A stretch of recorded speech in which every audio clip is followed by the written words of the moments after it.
yang menang yang akan mempresentasikan tugas yang nantinya sebagai tanggung jawab dia sebagai calon guru penggerak. Berkati kami semua, berkati semua alat-alat di dalam nama Yesus. Amin. Ya, terima kasih kepada salah satu guru yang sudah berdoa awali kegiatan ini. Namun sebelum kita masuk pada materi, kita sama-sama menyanyi lagu Indonesia Raya. Teman-teman diundang untuk berdiri. Hiduplah Indonesia Raya, Indonesia Tanah airku, tanah tumpah darahku, di sanalah aku berdiri, jadi pandu ibuku. Indonesia kebangsaanku, bangsa dan tanah airku. Marilah kita berseru, Indonesia bersatu. Hiduplah tanahku, hiduplah negeriku, bangsaku, rakyatku, semuanya.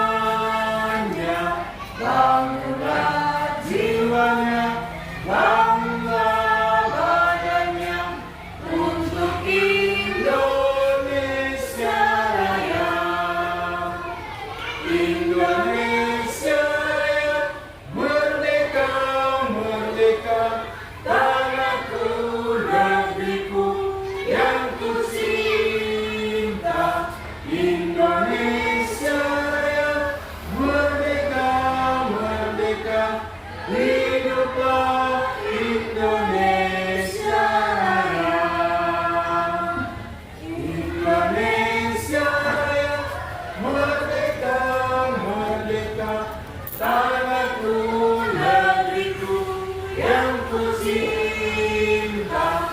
Indonesia Raya, merdeka, merdeka, hiduplah Indonesia Raya. Ya, silakan duduk. Terima kasih sudah diawali dengan menyanyi lagu Indonesia Raya.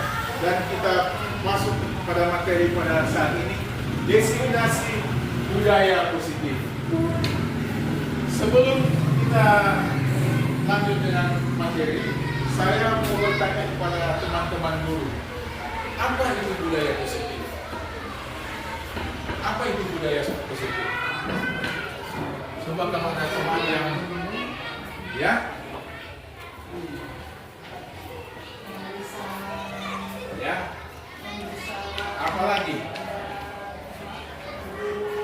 Memberi salam kepada guru, apa lagi? Teman apa lagi? Apa lagi? Ya, berpakaian apa lagi? Ya, tentang keyakinan, apa lagi?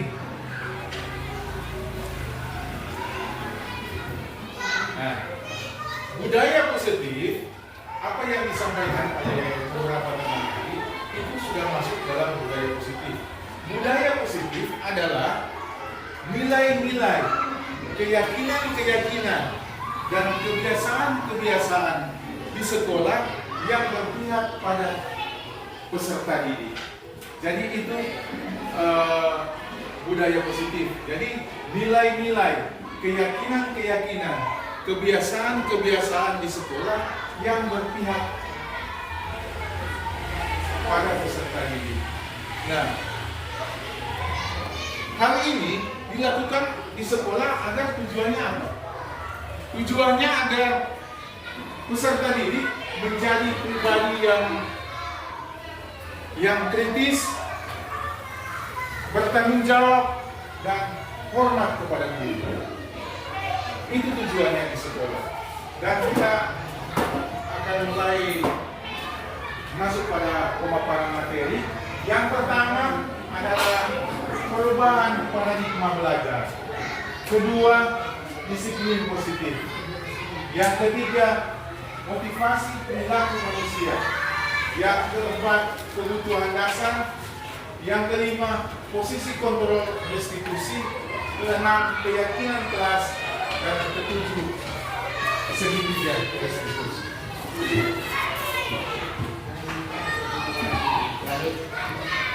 Nah, pada saat ini dalam pembahasan kita mulai dengan perubahan paradigma belajar. Dalam membangun budaya positif, sekolah dapat menyediakan lingkungan yang positif, aman dan nyaman agar siswa mampu berpikir, bertindak, dan mencipta dengan merdeka, mandiri, dan bertanggung jawab. Selanjutnya, perhatikan di papan slide disiplin positif. Pak Ki Hajar Dewantara menyatakan bahwa untuk menciptakan siswa yang merdeka, maka syarat utamanya harus mempunyai disiplin yang kuat, yaitu disiplin diri yang berasal dari motivasi internal atau dari dalam diri sendiri. Nah, jika tidak mempunyai motivasi internal, maka yang diperlukan adalah motivasi eksternal, yaitu dari orang lain untuk mendisiplinkan dirinya sendiri. Selanjutnya, motivasi perilaku manusia. Terdapat 3 motivasi perilaku manusia menurut Diana Gosen, yaitu yang pertama, untuk menghindari ketidaknyamanan atau hukuman, seseorang berperilaku untuk menghindari masalah yang mungkin muncul dan berpengaruh kepada mereka secara fisik, secara psikologis, ataupun tidak terpenuhinya kebutuhan mereka bila mereka tidak melakukan tindakan itu. Biasanya hal yang pertama ini akan muncul pada orang-orang yang inteleknya lebih tinggi dari teman-temannya.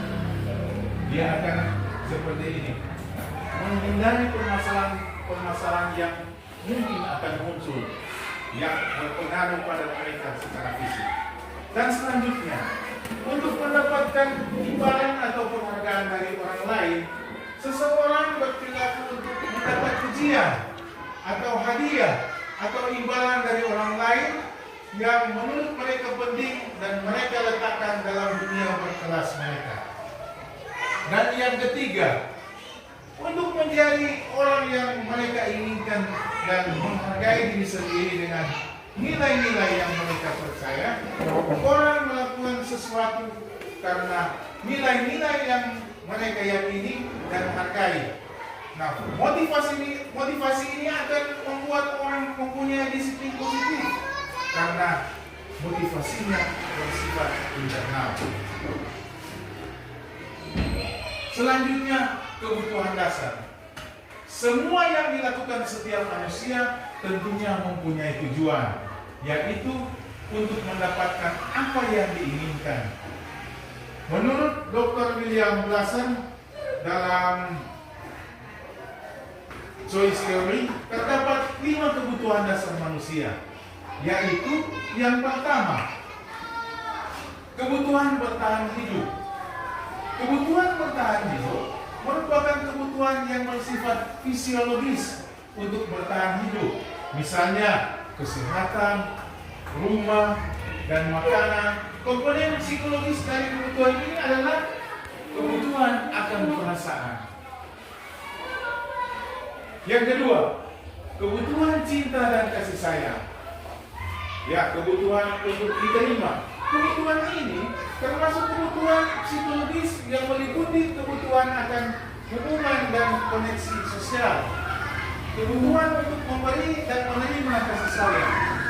Kebutuhan untuk merasa menjadi bagian suatu kelompok, dan kebutuhan untuk tetap terhubung dengan orang lain. Siswa yang mempunyai kebutuhan cinta dan kasih sayang yang tinggi biasanya ingin lebih disukai dan diterima oleh lingkungannya, akrab dengan orang tuanya, biasanya belajar bila suka dengan gurunya, menganggap penting teman sebaya, dan suka belajar berkelompok. Ketiga, kebutuhan penguasaan, kebutuhan pengakuan atas kemampuan.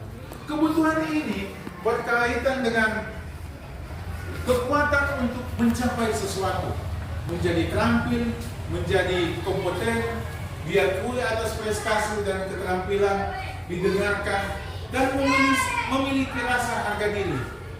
Siswa yang mempunyai kebutuhan pengakuan yang tinggi biasanya akan selalu ingin menjadi pemimpin, suka mengamati sebelum mencoba hal baru, dan merasa kecewa jika melakukan kesalahan, tetapi rapi, sistematik, dan selalu ingin mencapai yang terbaik. Nah, ini kemampuan penguasaan. Dan keempat, kebutuhan kebebasan akan pilihan, merupakan kebutuhan akan kemandirian, mempunyai pilihan, dan mampu mengendalikan arah hidup seseorang. Siswa yang mempunyai kebutuhan kebebasan yang tinggi menginginkan pilihan, perlu banyak bergerak, suka coba-coba, tidak terlalu terpengaruh oleh orang lain, suka hal baru dan menarik.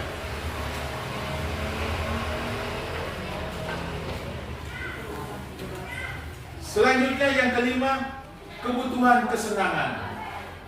Kebutuhan kesenangan adalah kebutuhan untuk merasa senang, yang merupakan untuk mencari kesenangan, bermain, tertawa. Siswa dengan kebutuhan kesenangan yang tinggi biasanya menikmati apa yang dilakukan, konsentrasi melakukan yang disenangi, suka bermain, suka mengoleksi barang-barang, dan suka bercanda, suka melucu, suka bergurau. Selanjutnya, kelima, posisi kontrol.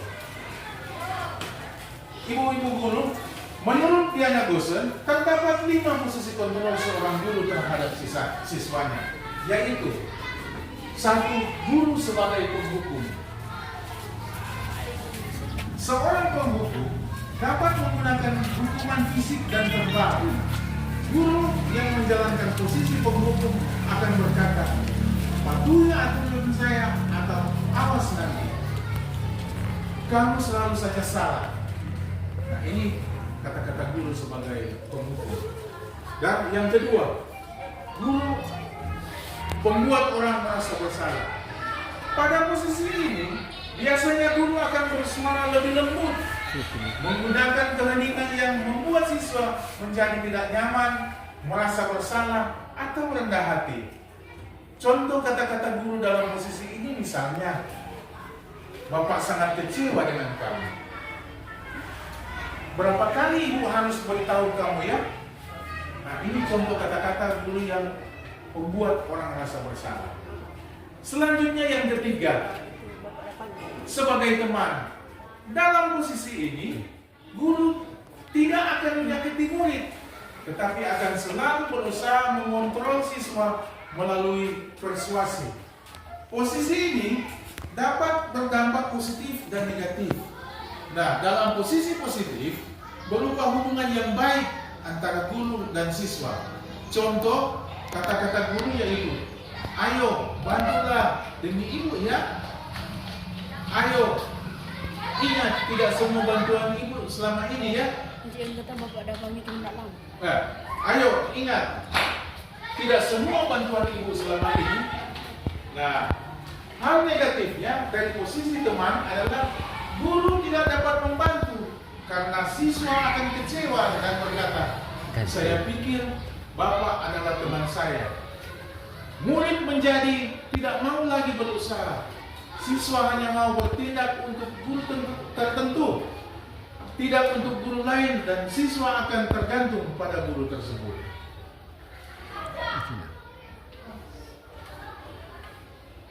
Keempat, guru sebagai monitor atau sebagai pemantau. Posisi pemantau berdasarkan peraturan dan konsekuensi dengan memisahkan hubungan pribadi. Pertanyaan yang biasa diajukan guru sebagai pemantau atau sebagai monitor adalah, Peraturannya apa? Apa yang telah kamu lakukan? Nah, ini kita masuk pada yang kelima, guru sebagai manajer. Guru sebagai manajer merupakan posisi mentor, di mana guru berbuat bersama dengan murid, mengajak siswa mempertanggungjawabkan perilakunya, mendukung siswa menemukan solusi atas permasalahannya sendiri. Murid diajak menganalisis kebutuhan dirinya dan kebutuhan orang lain. Dan yang terpenting adalah kolaborasi dengan siswa. Kata-kata guru sebagai seorang manajer yaitu apa yang kita yakini, yakni keyakinan kelas. Jadi guru sebagai manajer biasanya sebelum pelajaran dimulai dia langsung membuat keyakinan kelas. Apa itu keyakinan kelas? Itu tata tertib di dalam kelas sebelum pembelajaran dimulai. Nah, apa yang kamu yakini? Jika kamu meyakininya, apakah kamu bersedia memperbaikinya? Jika kamu memperbaikinya, hal ini menunjukkan apa tentang dirimu? Apa rencanamu untuk memperbaikinya? Ini yang tadi itu yang dulu sebagai manajer. Selanjutnya, segitiga restitusi.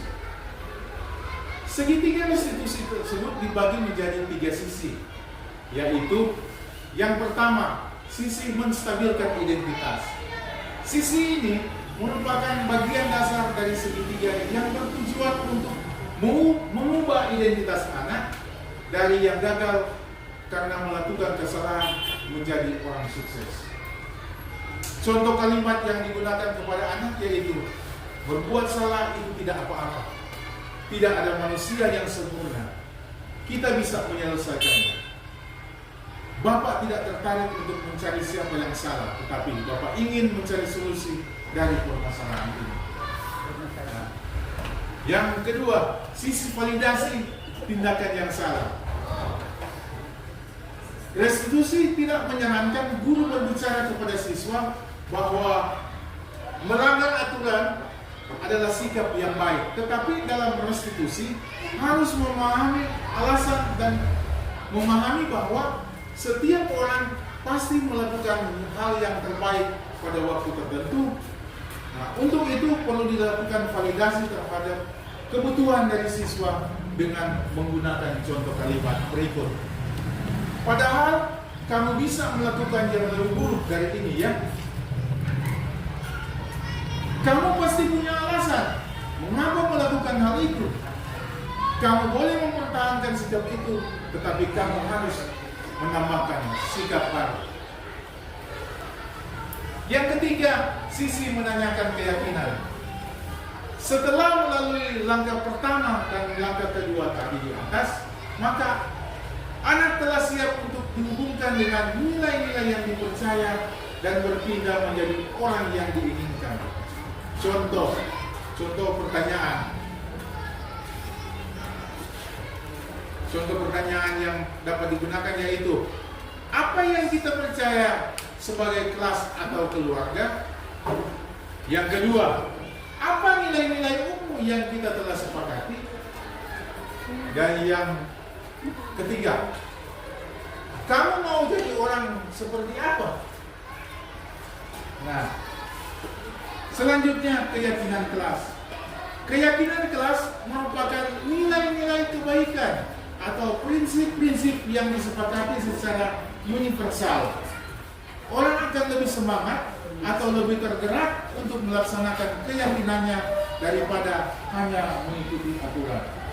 Beda peraturan dalam kelas dengan keyakinan kelas. Keyakinan kelas itu disepakati bersama. Kalau peraturan dalam kelas itu memang sudah tertulis, tidak boleh begini, tidak boleh. Tapi keyakinan kelas itu disepakati bersama. Pembentukan keyakinan kelas bersifat lebih abstrak daripada peraturan yang lebih rinci dan nyata.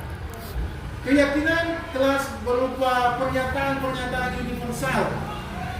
Keyakinan kelas berupa pernyataan keyakinan kelas selalu dibuat dalam bentuk positif. Keyakinan kelas harusnya dibuat tidak terlalu banyak sehingga mudah diingat dan mudah dipahami oleh semua anggota kelas. Keyakinan kelas hendaknya sesuatu yang dapat diterapkan di lingkungan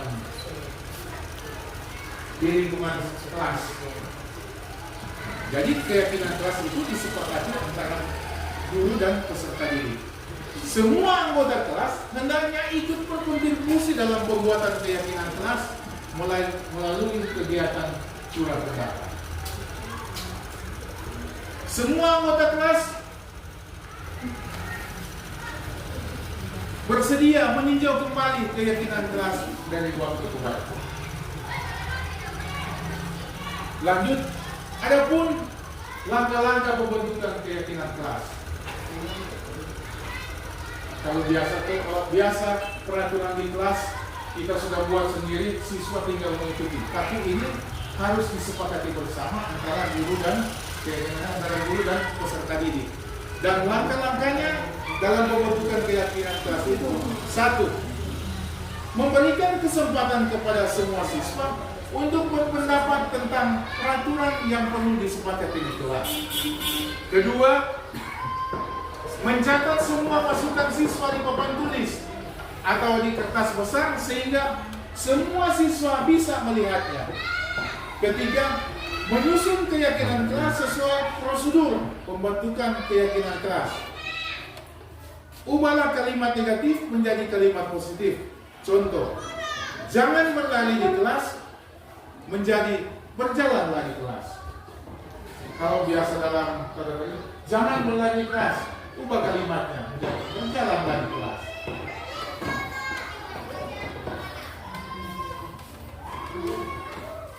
Lanjut, meninjau kembali daftar pendapat yang telah dicatat. Kemudian kita mengajak siswa untuk mencari nilai kebajikan atau keyakinan yang menjadi inti peraturan tersebut. Contoh, berjalan di kelas, mendengarkan guru, dan datang tepat waktu. Bisa disarikan menjadi satu keyakinan, yaitu saling menghormati.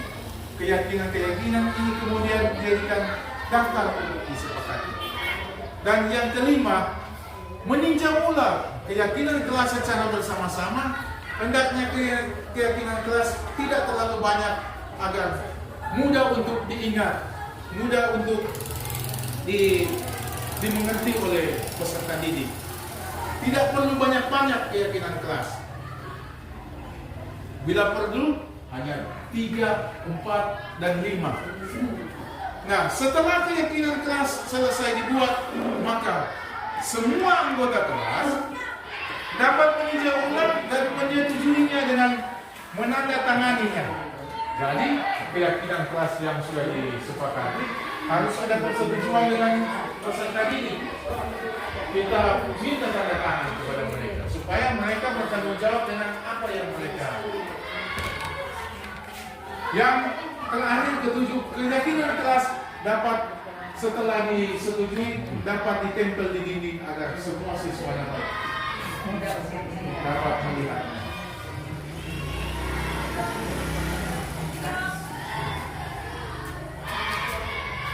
Demikian pemaparan materi dari saya.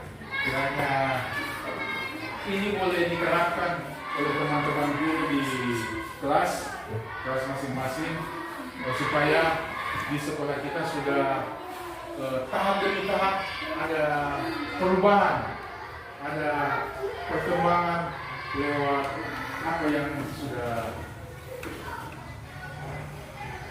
kami dapat dalam pendidikan guru penggerak. Terima kasih.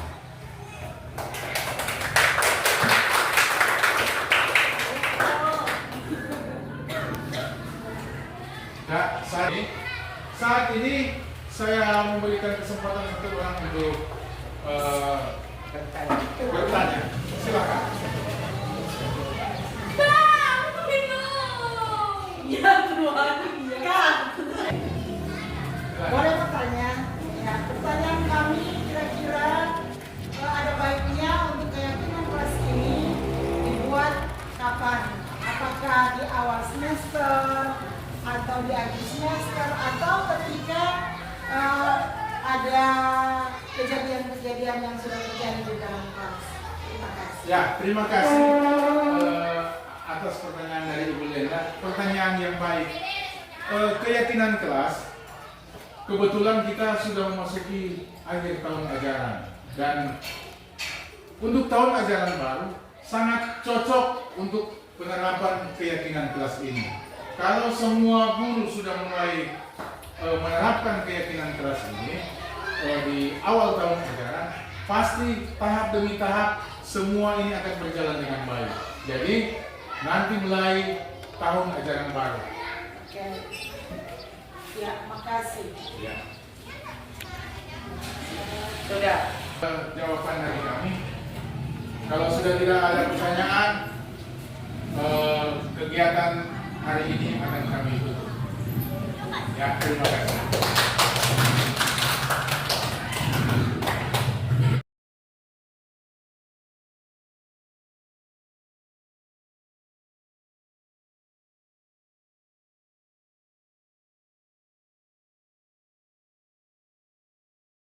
Jeremy tahu kenapa Bapak panggil di depan kelas?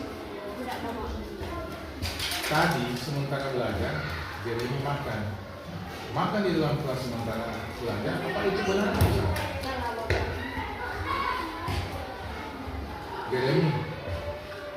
Jeremy tahu kesepakatan kelas yang pernah Bapak dan peserta didik buat. Ya. Coba.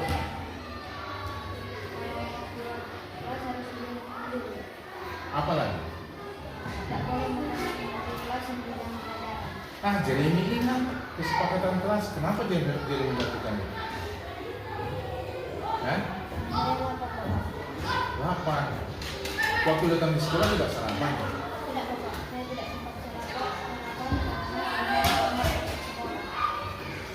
Oh, Jeremy makan di dalam kelas sementara belajar itu salah. Nanti ada waktunya, waktu istirahat baru boleh makan. Bapak paham apa yang dilakukan Jeremy tadi. Tapi berikut atau mulai besok hal ini tidak boleh terulang lagi, ya. Nanti makan selesai belajar atau nanti jam istirahat baru boleh makan, ya. Jadi sekarang kembali ke tempat duduk dan lanjutkan duduk tugas. Ya. Teona tahu kenapa Bapak panggil di depan kelas. Tadi sementara belajar, Bapak perhatikan Teona dia ribut dengan teman di samping Teona. Apa yang Teona lakukan?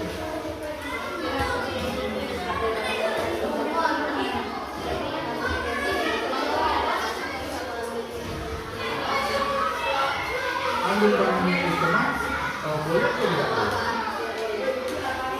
Kenapa Teona lakukan hal itu? Teona tahu kesepakatan kelas kita. Coba apa saja? Teona tahu bahwa kesepakatan kelas kita salah satunya adalah tidak boleh mengambil barang orang lain. Teona mulai sebentar sampai seterusnya mengambil barang milik orang lain itu tidak boleh kita lakukan, ya. Jadi mulai besok sebelum datang sekolah perhatikan apa-apa yang barang-barang yang akan digunakan untuk besok, buku, pensil, pulpen, jangan lupa, ya. Oke.